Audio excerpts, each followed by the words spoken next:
গোশ পোলাও তো অনেক খাওয়া হলো, এবার আসেন অন্যরকম একটা কিছু বানিয়ে আমরা খেয়ে নিই।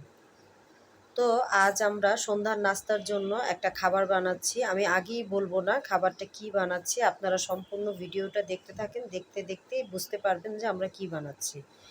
তো আজ এখানে কোনো মেজারমেন্ট বলতে হাত দিয়ে ৪ মুঠো আটা নেওয়া হয়েছে। এখানে আটাটাই নিছে, ময়দা না, কিন্তু ময়দা দিলে কিন্তু হবে না, আটাটা দিতে হবে। আটার মধ্যে এখানে সামান্য পরিমাণ সয়াবিন তেল দিল এবং স্বাদ মতো লবণ দেওয়া হলো। তো এখন এটা ভালো করে মিক্স করব। মিক্স করার আগে এখানে ২ চামচ পরিমাণ চিনি দিয়ে দিচ্ছি হালকা মিষ্টির জন্য। তো যাদের বাসায় মাইক্রোওভেন নাই তারাও কিন্তু চাইলে এটা চুলায় বানায় নিতে পারেন। আমরা একদম ঘরোয়াভাবে চুলাতে বানায় নিচ্ছি এবং কতটা সহজভাবে এই খাবারটা যে ঘরে বানানো যায়। আমরা কেন শুধু দোকানের খাবার খাবো? যদি ঘরেই সহজভাবে এই টাইপ খাবারগুলো বানানো যায় তাহলে ঘরের খাবার কেন আমরা খাবো না?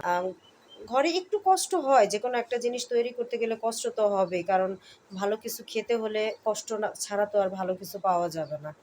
এই যে আমার ঘরে বানানো টক দই, তো টক দইটা গতকালকে পেতেছিলাম, এটা হয়ে গেছে। তো এখানে আ ২ চামচ পরিমাণ টক দই দিচ্ছে। আর খাবারটা আমার ছেলে বানাচ্ছে, তো ও তো ছোট মানুষ, খুব অল্প, অল্প করে এটা দিচ্ছে যাতে বেশি যেন না হয়ে যায়। তো এখানে টোটাল হিসাব করলে ২ চামচ পরিমাণ টক দই দেওয়া হইছে।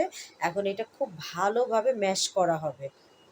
তো আ এখানে কথা হচ্ছে যে আ আমি যখনই কোনো নাস্তা খেতে চাই তখন আমার ছেলে কিছু না কিছু বানায় দেয়। নাস্তার আইটেমগুলো বিশেষ করে আমার ছেলে বানায়, আমি না। রান্না-বান্নাটা আমি করি আর নাস্তার আইটেমগুলি ও রান্না করে। ও কুকিং এর বিষয়ে ভীষণ শৌখিন।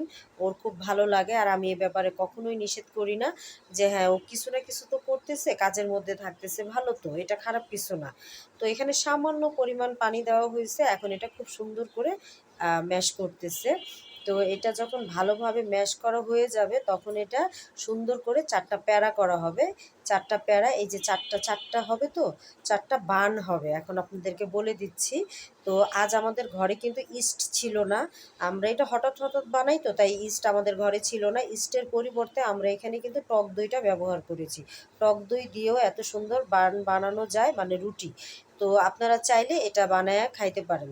তো এই যে ৪ টা প্যাড়া করা হইছে, এখন এটা খুব সুন্দর করে ১ ঘন্টার জন্য রেস্টে রেখে দিই। রেস্টে যখন রাখা হয়ে গেছে, চুলার উপর একটা হাঁড়ি বসায় দিছে। হাঁড়িটা যখন গরম হয়ে গেছে ওইটার উপর একটা স্ট্রেনার দিয়ে দিছে। আর হাঁড়িটা যেহেতু গরম, ওর হাতে ছ্যাঁকা লেগে যাবে, তাই সে একটা প্লাস দিয়ে ধরে প্লেটটা সুন্দর করে বসায় দিচ্ছে। এটা ৩০ মিনিটের জন্য বসায় রাখবো। ৩০ মিনিট পর কিন্তু খাবারটা রেডি হয়ে যাবে আর তখন এটা খাওয়ার যোগ্য হয়ে যাবে। আপনারা চাইলে এই ধরনের মজার আইটেম যদি পেতে চান তাহলে অবশ্যই জোড়াতালি চ্যানেলের সাথে চ্যানেলটা সাবস্ক্রাইব করে থাকবেন এবং ভিডিওটি যদি ভালো লেগে একটি লাইক দিয়ে সম্পূর্ণ ভিডিওটা অবশ্যই কমেন্টস করে যাবেন এবং বানিয়ে খেয়ে কিন্তু কমেন্টস করবেন যে আসলে এটা কেমন হয়েছিল বা আপনাদের কাছে কেমন লেগেছে।